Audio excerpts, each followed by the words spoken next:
ગુજરાતનું એક એવું સ્થળ કે જે હવે આખા વિશ્વમાં ઓળખાશે, કારણ કે આ સ્થળને આંતરરાષ્ટ્રીય રામસર સાઇટ તરીકેની માન્યતા મળી છે. ગુજરાતનું આ એક એવું સ્થળ કે જ્યાં હજારો વિદેશી પક્ષીઓ એક સાથે આવે છે. આ સ્થળ છે કચ્છ જિલ્લાનું છારીઢંઢ નામનું સ્થળ કે જેને હવે રામસર સાઇટ તરીકે ઓળખાય. આ જાહેરાત પર્યાવરણ મંત્રી શ્રી ભૂપેન્દ્ર યાદવ દ્વારા કરવામાં આવેલી, એટલે કે હવે ભારતમાં રામસર સાઇટની સંખ્યા વધીને કુલ 98 થઈ ગઈ છે અને ગુજરાતમાં હવે 4 ની પણ રામસર સાઇટની સંખ્યા 5 થઈ ગઈ છે. હવે તમને બધાને એક સવાલ થશે કે છારીઢંઢ નામનો અર્થ શું? તો છારી એટલે ખારી જમીન અને ઢંઢ એટલે છીછરી ભીની જમીન. તો કચ્છની જે આ જમીન છે એમાં ચોમાસા દરમિયાન પાણી ભરાય છે, જે પક્ષીઓ માટે સ્વર્ગ જેવું બની જાય છે. અહીં તમને દુર્લભ પક્ષીઓની ઘણી બધી પ્રજાતિઓ જોવા મળશે, જેમ કે ફ્લેમિંગો છે, પેલિકન છે વગેરે એવા ઘણા બધા પક્ષીઓ તમને અહીં જોવા મળશે. હવે ખાસ વાત એ છે કે છારીઢંઢને વર્ષ 2008 માં કન્ઝર્વેશન રિઝર્વ તરીકે પણ જાહેર કરવામાં આવેલું. હવે જો આપણે ગુજરાતની રામસર સાઇટની જો વાત કરીએ તો છારીઢંઢ તો એક નવી એડ થઈ જ, પણ બીજી જે 4 રામસર સાઇટ છે એ આ પ્રમાણે. પહેલું છે અમદાવાદ સુરેન્દ્રનગર જિલ્લાની સીમા પર આવેલું નળ સરોવર પક્ષી અભયારણ્ય,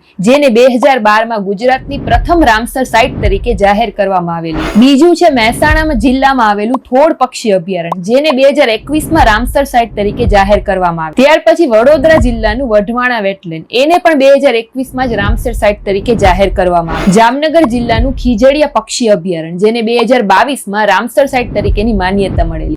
અને કચ્છ જિલ્લાનું છારીઢંઢ, જેને હમણાં 2026 માં જ રામસર સાઇટ તરીકે જાહેર કરવામાં આવી. એટલે કે ગુજરાતમાં હવે ટોટલ 5 રામસર સાઇટ છે. તો આ 5 રામસર સાઇટમાંથી તમે કઈ રામસર સાઇટ છે રૂબરૂ જોઈ છે એ કમેન્ટમાં જણાવજો. Thank you.